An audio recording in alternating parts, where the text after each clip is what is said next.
Hey, it's Sam at Lone Wolf Barber Shop, and you're watching Take One.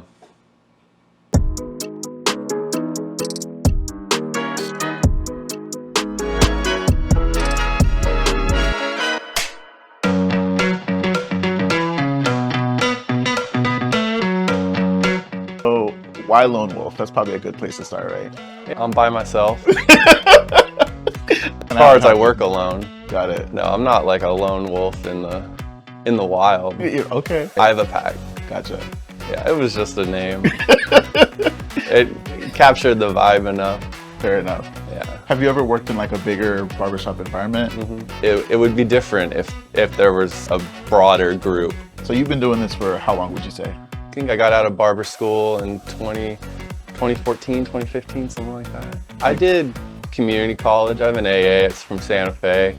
Cool. And nothing really clicked. I was working at the top, kind of just coasting through the 20s. What would you say is your favorite part about being a barber then? The people. The people. Yeah. Cutting hair is fun. I really enjoy it. I've never had a day where I have anxiety coming into work, which is huge. I feel like if it were me, I'd be like, all you have to do is talk to each other. Yeah. Like, I have really long hair, as you can tell. Why is because I used to hate going to the barbershop and like, kind of like the anxiety of being around like 35 different people who are all like yelling at each other and I'm just like, when's my turn? Yeah. I've learned my job somewhere in between a janitor and a therapist. Some bartender friends, and I always tell them that they're kind of like the first line of defense for mental health. Yeah.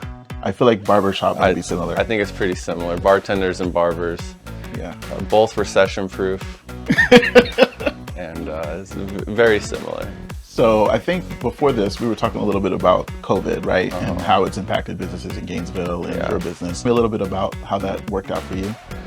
Yeah, it was a 2-month vacation that I wasn't really expecting, but it was about 3 months before me and my wife were expecting. So who gets a 2-month break before their first kid's born? I was living on the golf course, like I was playing 3-4 times a week, and it was nice. It was stressful at times, but I did a raffle as a way to not really just kind of like, hey, as a handout, like kind of offer something to give back. 12 haircuts, 6 haircuts, and 2 haircuts were like the prizes. The community was really great for me. And I mean, that's really how I was able to get through it. Yeah. So many people sort of maybe lost their sense of maybe even needing to prepare themselves to go out in the world, because obviously you're stuck at home. It's like, do I need a haircut? Do I need to drink? Do I need to get dressed? Do I need to roll out of bed in the morning? Like, yeah, you know? Yeah, totally. I mean, and I felt that for a few months. Like it slowly built up, but when I came back, it was probably about 50% of my numbers. And then slowly built it up. You know, I'm back to normal now. How do you sort of keep people coming into the shop? I give good haircuts. It's word of mouth. My haircuts are my advertising, and most people will find my number. I get some Instagram traffic, and oddly enough, I get a lot of Reddit traffic. Reddit?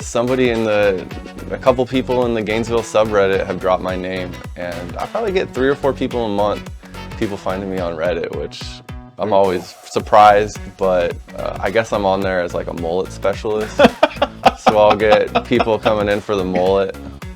I have a broad range of people that come to see me. It kind of started out with industry people around the block, like the top block, a lot of the tech industry, and I've got in with a few local churches, and so it's very broad, which is great because then I get a really good feel for what's going on in town. Did you say anything about how you feel like Gainesville's changed since you started the business? Yeah. So it's been 6 years. That's I mean, a long time. Definitely feeling the Midtown coming downtown. That's definitely been changing. By Midtown coming downtown, do you mean like students coming out this way, or? That's been happening for a while, but also those businesses are coming downtown.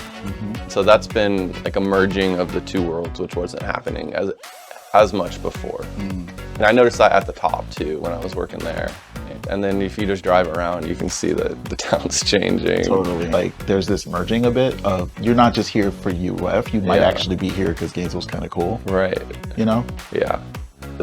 I hear that even from people that were here in the 80s and 90s. Yeah. I came here for school and I've been here for 35, 40 years now. It's crazy. And then you're just doing their hair. It's a great spot, especially if you have a kid or two and you're starting a family, and Gainesville's great for that. So as far as I know, you have a band, right? So you play music. So has that impacted that aspect of your life as well? Because obviously, yeah, for sure. You know, it's totally changed. And we're playing our first couple shows since Handy. And we're going to Memphis and Atlanta in a couple weeks, and so that'll be fun. Playing Goner Fest, or an after party for Goner Fest that our label's putting on, and then we got on a show, similar type bands in Atlanta who are mostly on the road for that same fest. So it's like hobby rock. We don't we don't get. I mean, any money we get back from it, you know, maybe we'll buy some beer, or it's gas money. But isn't that cool though? You still get to like do it and still be an adult and have a family and stuff. Yeah, you only get a few things as you get older. I'm happy to have that be one of my things.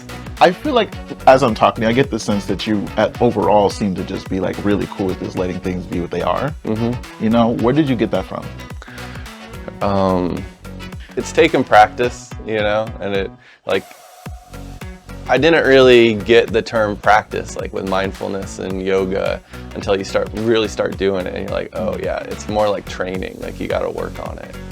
Only recently have I think I've started to understand it a little bit better, but I know before I have like a very active mind. Yeah. So I was always like, this is supposed to be quiet. Like, how is that possible there, no matter what's happening in your brain? Really just try to feel what your body's doing is such a key to meditation. And it's hard. I mean, the mind wants to go. We just need constant stimulation. So when are you going to be a yoga instructor? That sounds like the next... You know, I think about it all the time. It's, I don't know, maybe in like my 40s or 50s. Okay, like Yogi Sam. This is the first year I've been able to touch my toes, really since I was like 12. Beneficial.